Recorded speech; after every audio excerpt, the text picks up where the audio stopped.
안녕하세요. 오늘도 사은살롱을 찾아주셔서 감사합니다. 저는 지금으로부터 약 1년 전 완전히 새로운 시작을 하게 된 사람입니다. 제 나이는 벌써 30대 중반인데요. 이 나이에 인생을 다 걸고 새로운 시작을 하는 게 쉬운 일은 아니었지만 제가 사랑하는 가족을 지키기 위해서는 그랬어야만 했어요. 이렇게 극단적인 결정을 내리게 된 이유는 그만큼 충격적인 사건이 벌어졌기 때문인데요. 그 일이 벌어진 이후 저는 지난 30년 동안 살아왔던 인생이 완전히 뒤집히는 경험을 했습니다. 아직 완전히 가시지 않은 그때의 충격을 익명의 힘을 빌려 제 이야기를 풀어놓으면서 해소해보고자 합니다. 넋두리 같겠지만 부디 귀 기울여 들어주세요. 저는 원래 학군이 꽤 좋은 어느 동네에서 영어 강사로 일하던 평범한 직장인이었습니다. 제가 살아왔던 환경도 평범하기만 했고요. 저희 아버지는 대기업에 다니시는 직장인이셨고 어머니는 사립고등학교에서 국어를 가르치는 선생님이셨어요. 저에겐 2살 터울의 누나가 있었는데 누나랑도 친하게 지내곤 했죠. 하지만 누나와의 사이가 가끔 어색해질 때가 있었는데 그건 바로 저희 할머니가 누나를 홀대하고 저를 편애하실 때였습니다.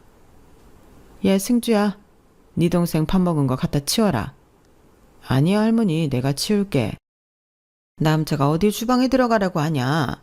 승주 뭐하냐? 빨리 밥상 안 치우고. 네. 승주는 밥상 먼저 갖다 놓고 냉장고에 있는 꽈배기 여기다 가져다 주고 설거지해라. 할머니는 매번 이렇게 대놓고 손자만 편애하셨고 저희 엄마는 그런 할머니한테 구박당하는 누나를 보고도 모른 척 하셨죠. 저희 때는 학교에서 남아 선호사상이니 양성평등이니 하는 걸 배웠을 때라서 저도 할머니의 행동이 잘못되었다는 걸 알고 있었어요. 하지만 그렇다고 해서 집안의 가장 큰 어른인 할머니한테 뭐라고 할 수는 없었고 그저 할머니 댁을 다녀올 때마다 누나한테 평소보다 더 잘해주기만 했을 뿐이었습니다. 누나도 그런 제 마음을 어느 정도 알고 있었는지 저희 사이는 할머니 일로 틀어지지 않고 사이좋은 남매로 잘 자라게 되었어요.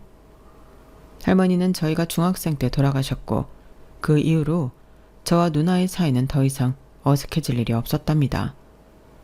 어려서부터 미국 영어를 좋아하던 저는 영문학과를 졸업 후 영어 선생님이 되었고 어려서부터 항상 셈에 능하던 누나는 회계학과를 나와 단번에 회계사 시험을 합격했어요.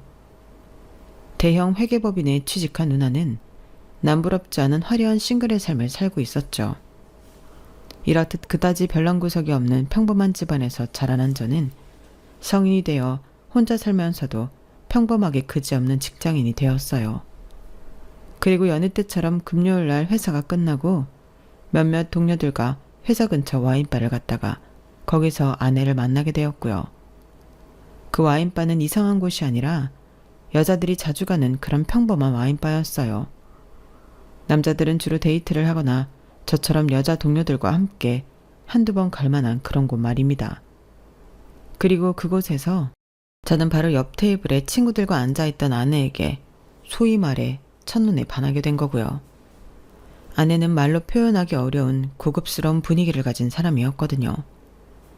저는 동료들과 이야기하는 내내 온 신경이 옆 테이블에 쏠려 있다가 아내가 친구들과 함께 자리에서 일어날 때 얼른 뒤따라가 난생 처음이자 마지막으로 여자 전화번호를 땄습니다.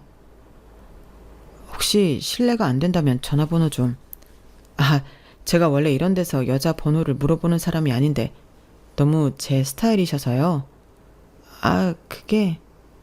얼른 번호 찍어줘. 깔끔하고 괜찮구만. 얘 남자친구 없어요. 저 정말 이상한 사람 아니에요. 여기 근처 땡땡학원 강사입니다. 술에 잔뜩 취해 아내를 부추기는 친구와 한 번 더 용기를 내서 어필한 저의 용기 때문에 망설이던 아내는 결국 번호를 찍어주더군요. 이후 식사 약속을 잡은 저는 아내와 몇 개월 동안 여러 번의 약속을 이어간 끝에 연인 사이로까지 발전하게 되었죠. 아내는 실내 인테리어를 하는 사람이었는데요. 항상 피곤해 보이면서도 미술을 하는 여자 특유의 분위기가 있는 사람이었어요. 평생 공부만 해왔던 저와 미술을 하는 아내가 잘 어울릴까 싶었는데 신기하게 성향이 잘 맞더군요. 영화 취향부터 음식 취향까지 잘 맞아 함께 있으면 항상 편안한 안정감이 들었고요. 저희는 잔잔한 연애를 이어가다가 그대로 결혼까지 꼴이 나게 되었습니다. 아내는 어릴 적 부모님을 두 분 다 여의고 할아버지와 단 둘이 살아온 사람이었어요. 다행히 부모님과 할아버님께서 어느 정도 경제력이 있었기에 아내는 부족함 없이 자랄 수 있었다고 해요. 할아버님은 아내를 정말 사랑하셨고 아내가 무엇을 하든 전폭적으로 지지해 주시는 분이셨죠. 그런데 저희 엄마는 부모님을 일찍 여인 사람이라는 점과 미술을 전공했다는 점을 이유로 아내를 탐탁지 않게 생각하셨어요. 하지만 그렇다고 옛날에 저희 할머니가 그러셨듯이 대놓고 싫은 티를 내진 않았기에 저는 그 문제에 대해 엄마한테 별다른 얘기를 하지 않았는데요. 그런데 결혼 후 얼마 지나지 않아 저희 가족에겐 불편한 일이 생기게 되었어요. 그날은 결혼 후 저희 부부가 처음 맞이하는 명절이었는데요. 아내는 몇 시간 동안 서서 제사 음식을 했고 시간에 맞춰 제사상에 음식을 올렸어요. 아내의 집안은 제사를 지내지 않는 집이었기에 아내는 계속 전날 암기한 위치를 쭝얼거리며 열심히 제사상을 차렸죠. 그런데 엄마가 그 모습을 보더니 혀를 끌끌 차면서 이렇게 말씀하시더군요. 예, 너는 디자이너라 내가 그릇을 이렇게 아무렇게나 올려놨니? 이렇게 산만하게 제사상 차리는 법은 대체 어디서 배워온 거야? 아, 자리가 조금 모자라서요. 죄송합니다, 어머님. 다시 정리할게요. 밥맛 다 떨어지게 올려놓고 앉아있어. 그릇이 좀 크네. 나도 같이 정리할게. 여기 위 정리하는 거야. 뭐 같이 하면 되지. 저는 분위기가 더 이상해지기 전에 얼른 나서서 아내 대신 제사상 위에 놓인 그릇을 예쁘게 정리했어요. 제가 나서자 엄마가 더 이상 별 말씀 않고 돌아가셨고 저는 나름 갈등 상황을 잘 무마시켰다고 생각했죠. 그런데 제사가 다 끝나고 가족들과의 식사까지 모두 끝난 뒤에 아내가 한참이 걸려 설거지를 마쳤을 때였습니다. 싱크대 물소리가 끝나자마자 식탁에 앉아 계시던 엄마가 후다닥 일어나 싱크대 쪽으로 가시더군요. 저는 그런 엄마의 뒷모습을 보면서 싱크대 쪽으로 귀를 바짝 기울이고 있었어요. 잠시 뒤 엄마가 아내에게 또다시 잔소리를 하시는 소리가 들려왔습니다. 예, 이리 와봐라. 어떻게 설거지하고 나서 그릇을 이렇게 난장판으로 쌓아놓을 수가 있니? 이런 건 어렸을 때 집에서 다 가정교육으로 배우고 오는 거 아니니? 그릇들은 크기별로 차곡차곡 쌓아놔야지. 그리고 여기 이렇게 따로 모아둔 건 또 뭐야? 설거지한 그릇을 건조대에 안 올려놓고 누가 이렇게 따로 모아놔? 설거지한 그릇이 너무 많아서 건조대 위에 다 안 올라가서 그랬어요, 어머님. 어디서 어른이 훈계하는데 말대꾸야. 지금 얼른 그릇 싹 다 다시 정리하거라. 엄마의 목소리를 끝으로 그릇이 달그락거리는 소리가 들렸어요. 그 소리가 들리자마자 엄마가 다시 소리를 빽 지르셨죠. 설거지한 그릇을 누가 맨손으로 만져? 너 방금 잡은 그 그릇들 설거지 다시 해라. 저는 후다닥 싱크대 앞으로 가서 엄마를 나무랐습니다. 엄마, 왜 그래? 엄마도 평소에 그릇 집을 때 그냥 맨손으로 집잖아. 엄마, 그만해. 이거 내가 정리할 테니까. 그리고 당신도 집안일 할 때 작은 거라도 모르는 거 있으면 엄마한테 물어보고 해. 알았지? 말대꾸하지 말고. 저는 그 자리에서 재빨리 그릇을 다시 제대로 정리해 놓았고 아무 말 없어진 엄마와 아내를 데리고 거실로 나왔어요. 그 뒤론 엄마도 아내도 별 말이 없길래 잘 정리가 된 줄로만 알았죠. 저녁이 되어서 집을 나설 때 엄마가 저에게 서운해하시는 것 같길래 나중에 전화 드릴 때 풀어드려야겠다는 생각만 가볍게 했던 것 같네요. 그런데 집으로 돌아오는 내내 차 안에서 아내는 아무런 말도 없이 굳은 표정이었어요. 저는 아내가 왜 그러나 싶어 눈치를 살피다가 먼저 말을 걸었습니다. 당신 많이 피곤했지? 우리 집이 제사도 좀 많고 지킬 것도 많아서 복잡할 거야. 미안해. 그래도 당신 오늘 너무 잘하던데? 괜찮아. 엄마가 평소엔 안 그런데 제사 지내야 할 땐 좀 예민하셔. 그래서 명절마다 늘 엄마 눈치를 좀 봐야 해. 근데 당신이 조금만 더 싹싹하게 하면 엄마도 그렇게 나쁘게 안 할 거야. 엄마가 그렇게 나쁜 사람은 아니. 나 피곤하니까 좀 잘게. 아내는 제 말을 자르고 대화를 끝내버렸고 집에 도착해서도 아무 말도 없이 씻고 잠에 들더군요. 저는 아내가 피곤한 건지 화가 난 건지 헷갈렸는데 그날 이후로 며칠 동안이나 저와 말도 안 섞으려 하는 아내를 보고 아내가 화가 많이 났다는 걸 알 수 있었어요. 하지만 저도 제 나름대로 답답하고 서운한 점은 있었습니다. 엄마와 아내 사이에서 열심히 발벗고 나서서 중재한 건 저였는데 왜 저한테 화를 내는지 이해할 수가 없었거든요. 연애할 때 싸움이 나는 것과 결혼한 후에 불화가 생기는 건 아예 다른 문제더군요. 저는 답답한 마음에 그날 집에 없었던 제 누나한테 전화를 걸었어요. 아이고 이 답답한 놈아. 올케가 뭘 잘못했다고 너까지 훈계를 해대. 그것도 엄마 앞에서. 아니 그럼 일방적으로 아내 편만 드는 것도 그렇잖아. 중재를 하려면 중립적으로 해야지. 너는 사고방식부터가 틀려먹었어. 야, 요즘 같은 세상에 1년에 제사 5번 지내는 우리 집안에 시집 온다는 여자가 어딨냐? 신주 단지 모시듯 해도 모자랄 판에 뭐? 중립? 넌 죄 없는 올케한테 억지로 잔소리하는 게 중립이냐? 괜히 아내 편만 들었다가 엄마가 아내를 더 싫어하면 어떡해. 그게 그렇게 단순한 문제가 아니거든. 너의 그 짧은 생각으로 되도 않는 짱구 굴리지 말고 단순하게 굴어. 그냥 올케 편만 들라고, 이혼당하기 싫으면. 저는 누나한테 욕을 바가지로 먹은 뒤 아내의 화를 풀어주기 위해 애를 썼습니다. 퇴근하는 아내를 마중 나가 꽃다발을 선물로 안겨주기도 하고 아내가 좋아하던 식당에서 근사한 외식을 하기도 하면서요. 다행히 아내는 저의 노력에 화를 풀고 예전의 모습을 되찾았어요. 예전처럼 관계를 회복한 뒤에는 일부러 저희 집안 얘기는 아내 앞에서 꺼내지도 않았고요. 그런데 관계를 회복한 지 얼마 되지 않았을 무렵이었어요. 하루는 학원에 있는데 엄마한테 전화가 오더군요. 반찬을 했는데 좀 남아서 저희 먹으라고 가지고 오셨다고요.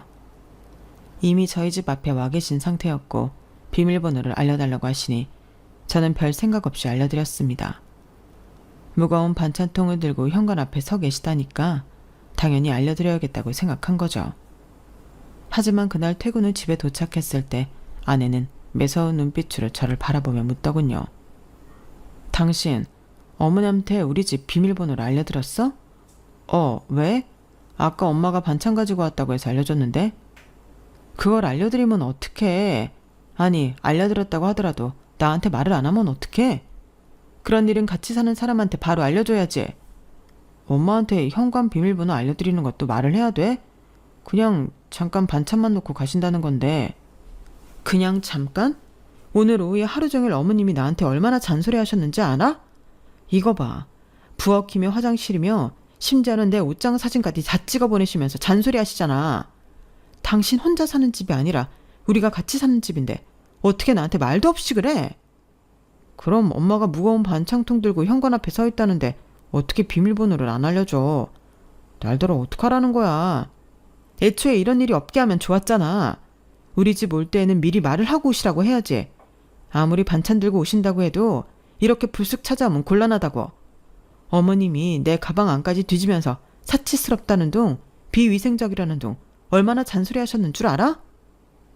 저는 아내의 손에서 핸드폰을 건네받아 엄마가 보낸 문자들을 훑어보았어요.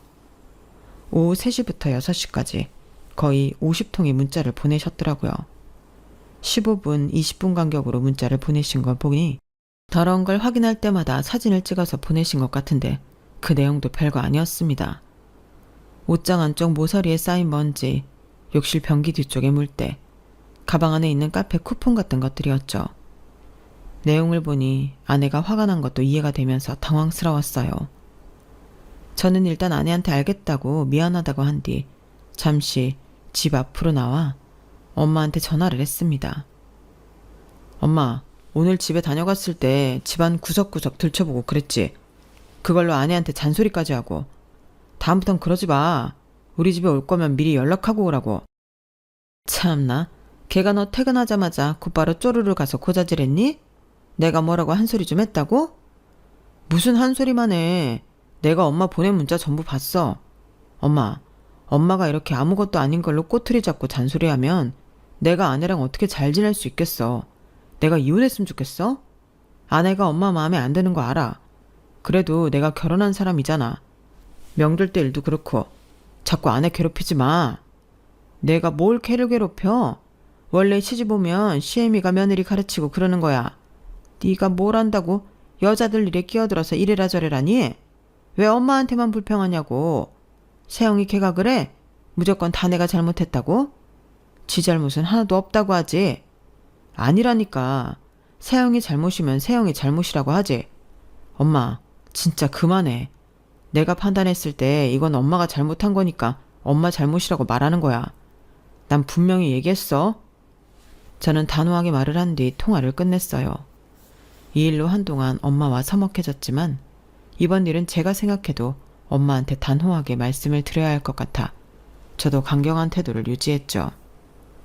아내한테는 엄마한테 잘 이야기했으니 앞으로 집에 불쑥 찾아오거나 괜한 잔소리를 하는 일이 없을 거라고 했고요. 제 말에 아내도 화를 풀었고 저희는 전처럼 다시 사이가 좋아졌어요. 고부 갈등만 없으면 저희는 신혼부부답게 알콩달콩한 날들을 보낼 수 있었습니다. 그 사건 이후 한 2달 정도 평화로운 나날들이 지속됐던 것 같네요. 계절이 바뀌면서 제 생일이 다가왔죠. 가족들이 한번 모이자고 얘기가 됐고 저는 그동안 서먹서먹했던 관계를 이참에 풀자는 생각으로 아내와 함께 저희 부모님 댁에 가겠다고 얘기했어요. 아내도 제 의견에 동의했고요. 생일 주간이 되어서 주말에 집을 방문했더니 엄마는 아내한테 손을 좀 보태달라고 이야기를 하시더군요. 전처럼 날이선 말투는 아니셨어요. 아내는 고분고분하게 알겠다며 주방으로 갔고 저는 아버지와 거실에서 이야기를 나눴는데요. 생일상이 마련되고 가족들이 다 같이 식사를 하는데 엄마가 저희한테 이런 질문을 하시는 겁니다.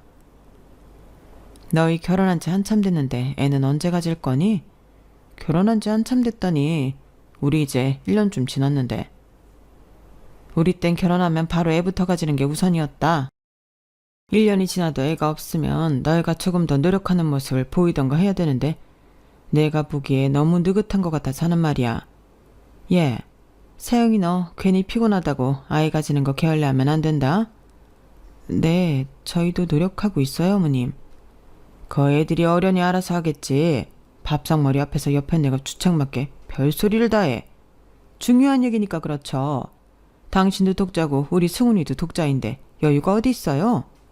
엄마, 요즘 시대에 누가 그런 걸 따져. 독자는 얘기가 다르지. 다른 애매한 집안들은 몰라도 우리 집안은 다른 근본에 없는 집안이 아니잖니. 승훈이 너도 유념해라.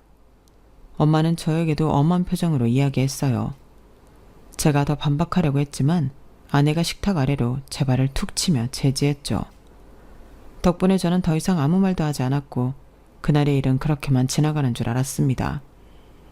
그런데 그날 이후로 약 3개월쯤 지났을 무렵이었어요. 주말에 아내도 저도 피곤해서 낮잠을 자는데 자꾸만 진동소리가 울리더군요. 저는 잠결에 손을 휘저 진동이 울리고 있는 핸드폰을 집어들었는데요. 핸드폰 화면을 보니 엄마한테서 계속 문자가 오고 있는 겁니다. 문자의 내용은 대략 이랬어요. 너 어제 야근 안 한 거 맞니? 생일 끝난 지 열흘 넘었지. 주말에 꼭 노력해라. 우리 집안은 꼭 아들이 필요해. 승훈이랑 일 봤으면 꼬박꼬박 보고해라. 그 문자를 보니 잠이 확 달아났죠. 저는 당장 아내의 핸드폰과 제 핸드폰을 모두 들고 집 밖으로 나와 엄마한테 전화를 걸었어요. 엄마, 지금 아내한테 무슨 문자를 보내는 거야? 엄마 미쳤어? 뭐? 너 지금 엄마한테 그게 무슨 말버릇이야? 세영이 그게 또 너한테 내가 뭐 어쩐다고 일러 바쳤니? 아내는 지금 자고 있어.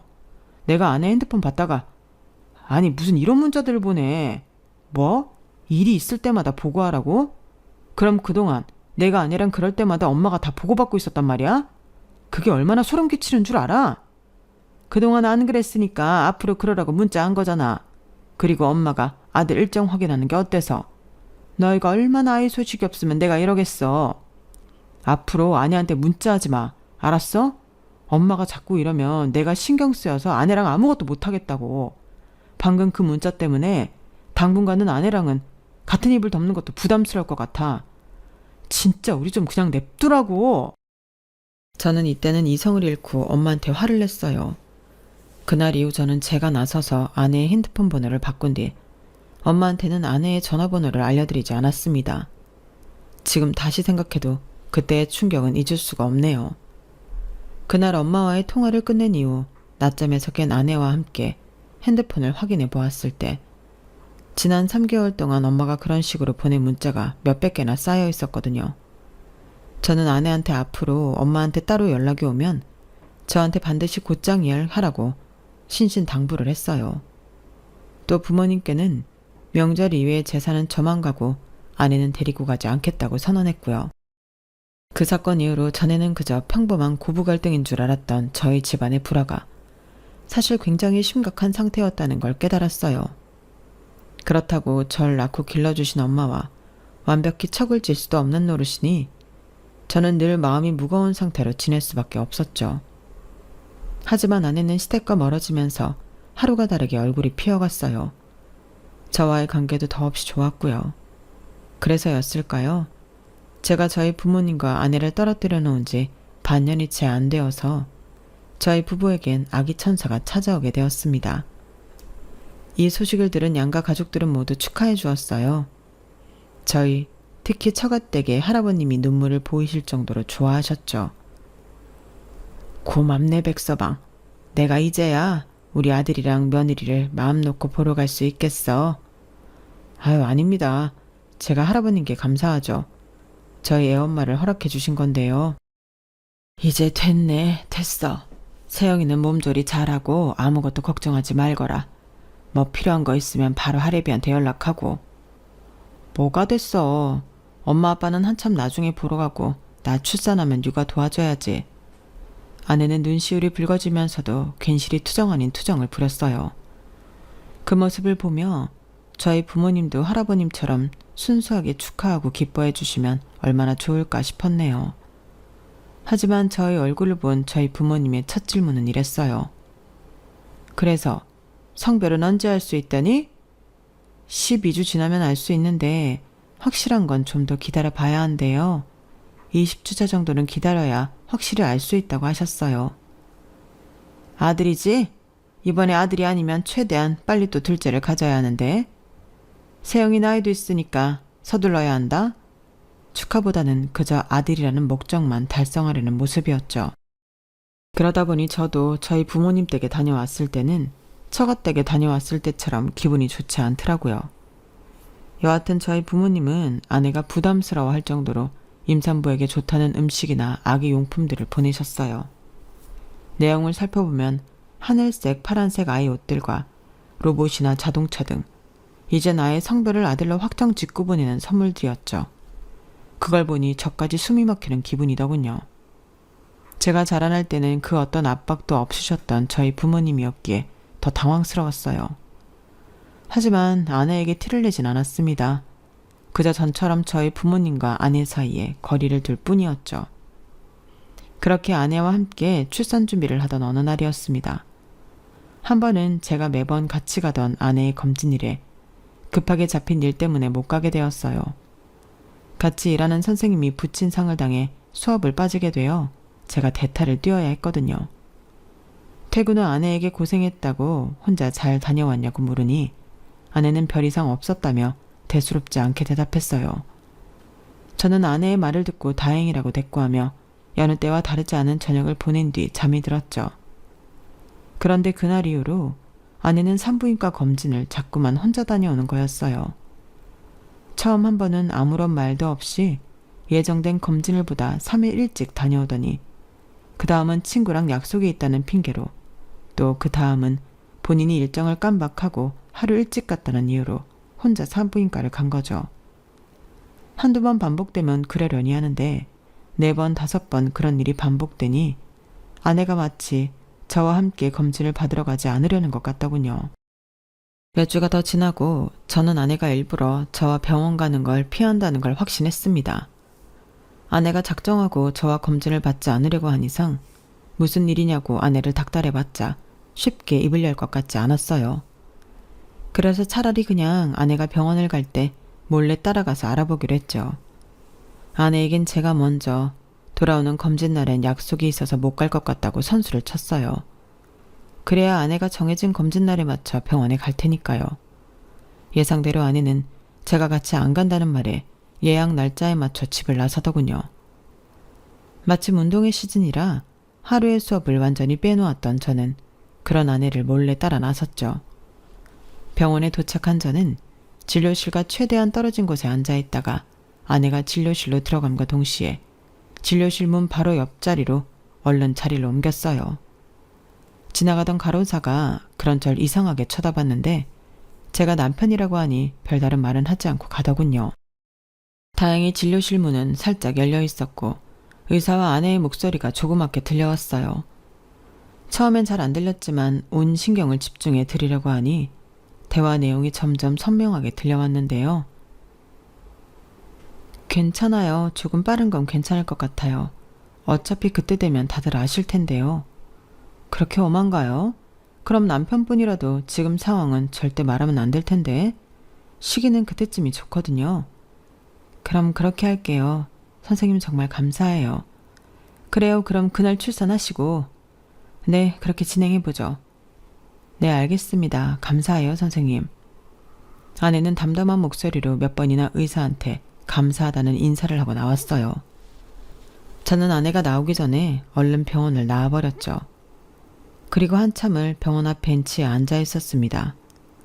대체 무슨 상황이길래 남편인 저한테 상황을 말하면 안 된다는 건지, 어떤 시기를 정하고 뭘 진행한다는 건지 도무지 알 수가 없더군요.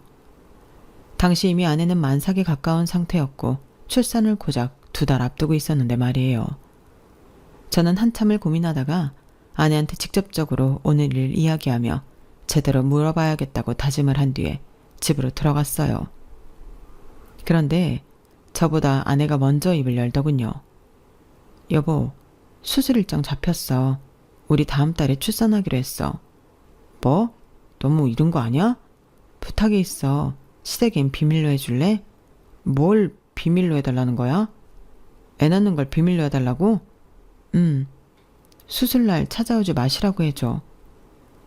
아내의 말을 들은 저는 순간적으로 참아왔던 감정이 폭발하는 것 같았어요. 비밀로 할 게 따로 있지. 애 낳는 걸 어떻게 숨기란 말이야? 그것도 부모님한테. 이미 당신 만삭인 거 가족들 중에 모르는 사람이 어딨다고 그걸 숨겨. 당신 나한테도 숨기는 거 있지? 어? 왜 아무 말도 못해? 내가 모를 줄 알아? 오늘 당신 검진 받고 나오는 거 내가 다 봤어.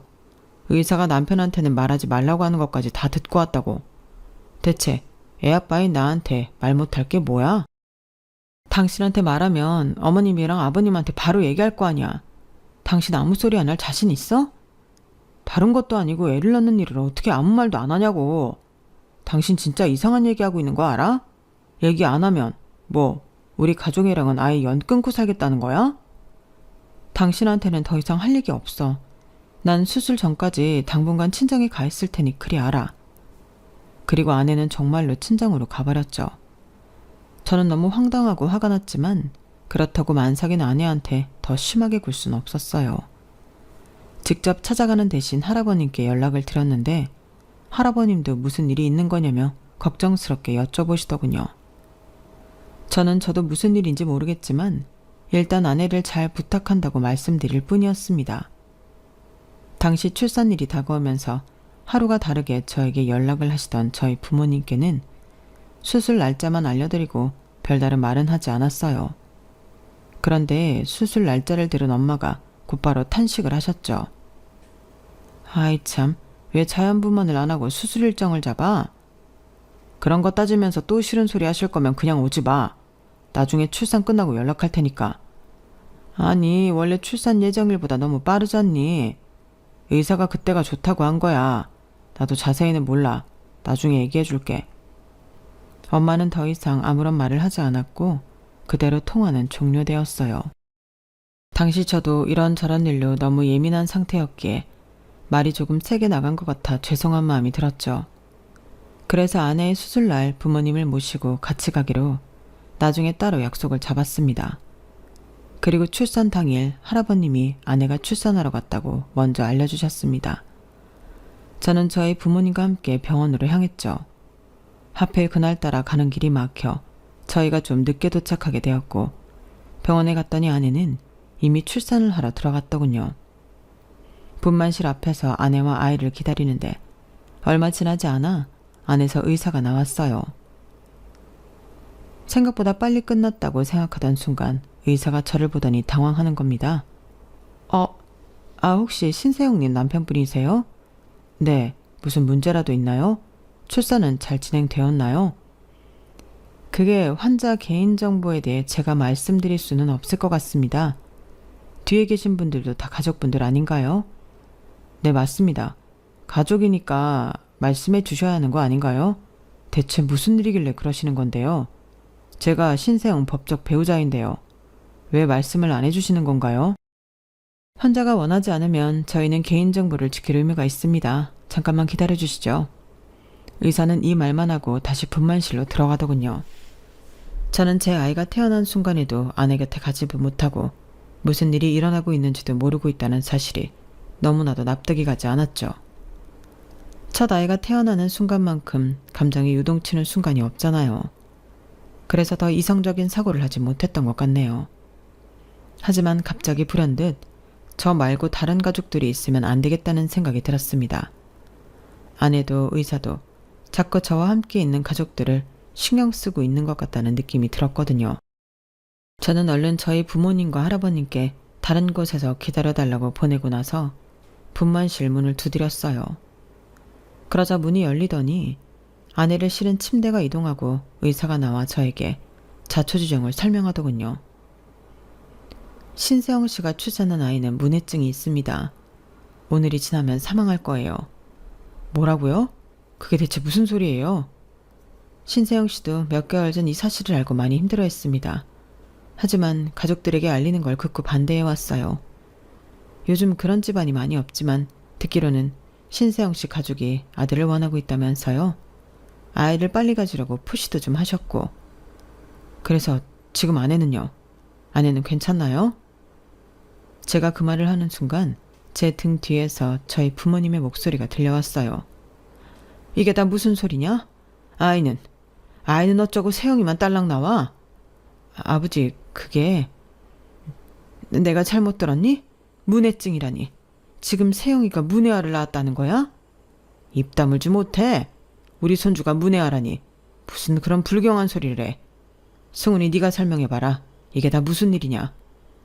지금 그게 중요해요? 아내가 문해증 있는 아이를 막 출산했는데 아내 걱정은 안 되세요? 내가 세영이 그게 아이 성별도 안 알려주고 버틸 때부터 알아봤다. 내가 아무리 물어봐도 입 꼭 다물고 한마디도 안 하고. 엄마가 뭘 물어봤다는 거야? 엄마가 아내한테 직접 연락을 했어? 지금 이 마당에 그게 중요해? 여태 세영이가 우리한테 아이가 문해아라는 사실은 숨기고 거짓말을 해왔다는 거 아니냐? 세영이가 임신 중에 뭘 잘못하더냐? 걔가 뭘 잘못했으니까 이런 사태가 벌어졌을 거 아니냐? 설령 이런 일이 벌어졌다 하더라도 가족들한테 빨리 알려서 제대로 치료를 했어야지. 저희의 싸움이 커지자 병원 안에 있던 사람들이 전부 저희 쪽을 쳐다보는 게 느껴졌어요. 저희 가족의 모습을 지켜보던 의사는 저희 부모님을 향해 이야기했어요. 태아가 문해증인 경우 산모가 할 수 있는 건 없습니다. 보통은 임신 중절 수술을 권하지만 산모가 출산을 선택해서 그렇게 진행한 거예요. 산모가 할 수 있는 건 다 하신 상태입니다. 남의 집안일에 끼어들지 말고 의사 양반은 빠지쇼. 그래서 지금 세영이 걔가 잘했다고 편드는 거요? 의사한테도 손가락질을 하며 목에 핏대를 세우는 아버지를 보면서 저는 아내가 왜 지금까지 아이가 문해증이란 사실을 숨겼는지 알겠더군요. 저조차도 감당이 안 되는 저희 부모님께 아내가 그 소식을 미리 알렸다면 지난 몇 개월 동안 아내를 얼마나 못살게 괴롭혔을지 눈에 훤했어요. 그만들 좀 하세요. 아버지랑 엄마야말로 우리 부부 일에 끼어들지 말고 빠지시라고요. 뭐? 이놈이 이게 보자보자니까 부모한테 할 소리야 그게? 이 불효막심한 놈아. 엄마, 아버지 지금 말하는 거 보니까 병원에 데려오지도 말았어야 했는데 제가 실수했어요. 둘 다 당장 나가세요 지금. 오늘은 저희 가족끼리만 있을 테니까. 우리는 네 가족이 아니라 이 말이냐? 여태 너 먹이고 입혀서 키워놨더니 뭐가 어쩌고 저째? 승훈이 너 뱃속에 아이가 이 지경인 거 알고 있었지? 세영이랑 짜고 우리 둘 속인 거지? 어떻게 네 아버지랑 나한테 이럴 수가 있어? 차라리 그랬으면 오늘 병원에 같이 오는 짓은 안 했겠지. 진짜 마지막 경고야. 더 이상 내 아내 괴롭히면 두 분이랑 아예 연을 끊겠어요. 둘 다 병원에서 당장 나가요. 어디 버르장머리 없이 부모한테 이따위로 굴어? 안 되겠다. 너 하는 꼬라지 보니까 세영이 이게 너한테 어떻게 굴었을지 훤히 보인다. 우리 집안에 애미애비 없는 년 들었다가 대체 이게 무슨 꼴이냐? 아내를 보고 애미애비 없는 년이라고 부르는 엄마를 보고 저는 그 자리에서 연을 끊기로 결심했습니다. 그런데 제가 제대로 한마디를 하기도 전에 저희 주변에 있던 다른 보호자들이 한마디씩 거들기 시작했어요. 그 중에는 저희 부모님과 동년매로 보이는 분도 계셨고 훨씬 더 나이가 많아 보이는 분들도 있었죠. 거참 시끄러워 죽겠네. 여기 병원 전세 냈어요? 아들이 교통정리 깔끔하게 잘했구만. 다 끝난 일을 가지고 왜 이렇게 시끄럽게 군소리를 해대요? 뭐라고요? 남의 가족 일에 신경 끄세요. 우리가 애 낳으러 와서 당신네 같은 인간들 소리를 들어야 해요? 당신네처럼 못돼 처먹은 인간들 소리가 내 손주기에 들어갈까봐 겁나니까 얼른 나가세요. 이 옆에 늘이 쓸데없는 오지랖은? 나이를 똥구멍으로 처먹었나? 한국말 못 알아들어? 나가라고. 불쌍한 애들 구박하지 말고 썩 꺼지라고. 우리 손녀 보는 날 괜히 부정타게. 한두 명이 시작하자 저의 주변에 있던 모든 사람들이 목소리를 보태기 시작했고 급기야 병원의 보안 요원까지 찾아오게 되었어요. 제복을 입은 사람들이 오자 저희 부모님은 그제서야 기세가 누그러지더군요. 아니 이봐요. 우린 여기서 방금 출산한 산모의 보호자예요. 우리 며느리가 방금 출산을 했다고요. 여기 저희 아들도 있지 않습니까? 승훈아, 네가 이 사람들한테 뭐라고 좀 해봐라. 저는 모르는 사람들입니다. 제 가족도 아니고 아니 오히려 제 아내를 괴롭히면서 소란만 피우는 사람들이에요. 얼른 끌고 나가주세요. 저는 두 사람을 외면했고 결국 두 사람은 보안 요원들에 의해 끌려 나갔습니다. 그게 저희 부모님을 제대로 본 마지막 순간이었죠. 저는 다른 사람들의 시선을 무시하고 아내에게 달려갔어요. 문 앞에는 할아버님이 서 계셨는데요.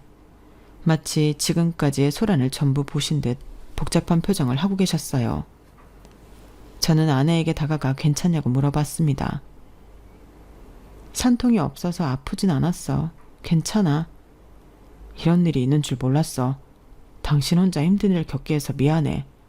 어머님이랑 아버님 화 많이 나셨지? 신경 쓰지 마. 이제 우리 가족 아니야. 방금 정리하고 왔어. 뭐? 그게 무슨 소리야? 진작 이랬어야 했는데 미안해.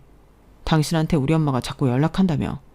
핸드폰 내가 새로 하나 더 사줄 테니까 지금은 그런 거 신경 쓰지 말고 쉬어. 고마워. 그동안 당신한테도 말 못해서 너무 미안해. 저는 그렇게 아내와 화해할 수 있었어요. 이후 아내와 저는 그동안 다 못했던 깊은 이야기들을 서로 전부 털어놓았습니다. 제가 아내의 전화번호를 바꿨을 때 엄마가 아내의 회사로 찾아가 연락처를 받아갔다는 사실을 그제서야 들을 수 있었죠. 그리고 그동안 엄마가 저 몰래 아내한테 수많은 문자와 통화로 엄청난 잔소리와 폭언을 쏟았다는 걸 알았어요. 제 앞에서도 아내 욕을 아무렇지도 않게 하던 엄마는 아내와 둘이 연락할 때는 더한 소리들을 해댔더군요. 아내는 저와 함께 다시 전화번호를 바꿨고 오랜 대화 끝에 이직이 가능한 회사를 알아보기로 했죠. 부모님께는 그날 이후 3번의 연락을 드렸어요.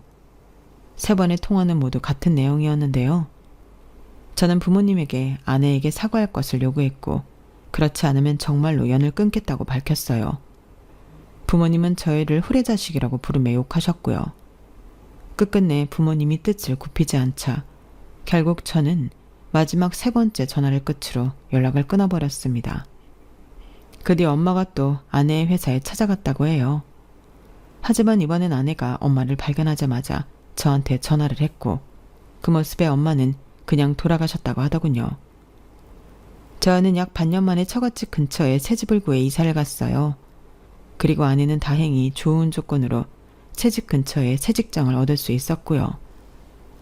저희는 그렇게 새집 새 회사에서 저희만의 온전한 가족을 이룰 수 있었답니다. 부모님과 연을 끊고 나니 저는 아예 새로운 삶을 사는 것 같더군요. 그 말이 아주 틀린 것은 아닌 게 저희는 새 집으로 이사 온 지 얼마 되지 않아 또다시 아이를 가지게 되었고 지난달 예쁜 딸을 만나게 되었어요. 요즘은 할아버님과 셋이 딸아이를 키우느라 행복하고 정신없는 시간들을 보내고 있죠. 그간에 있었던 일을 쭉 적어 내려가다 보니 딸아이를 만나기 전 새 인생을 시작한 것이 참 감사하다는 생각이 드네요. 앞으로 자라날 저희 딸에게는 그 어떤 안 좋은 말이든 듣지 않게 하고 싶거든요. 물론 아내에게도 마찬가지고요. 전 앞으로 저의 새로운 진짜 가족인 두 여자를 안전하게 잘 지켜내기 위해 더욱더 노력하는 가장이 되려고 합니다.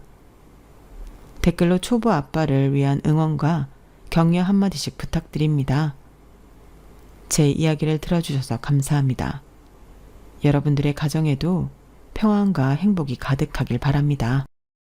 여러분, 사연 댓글에 응원과 현명한 조언 부탁드려요. 좋아요와 구독은 저에게 큰 힘이 됩니다. 오늘도 좋은 일 가득하세요.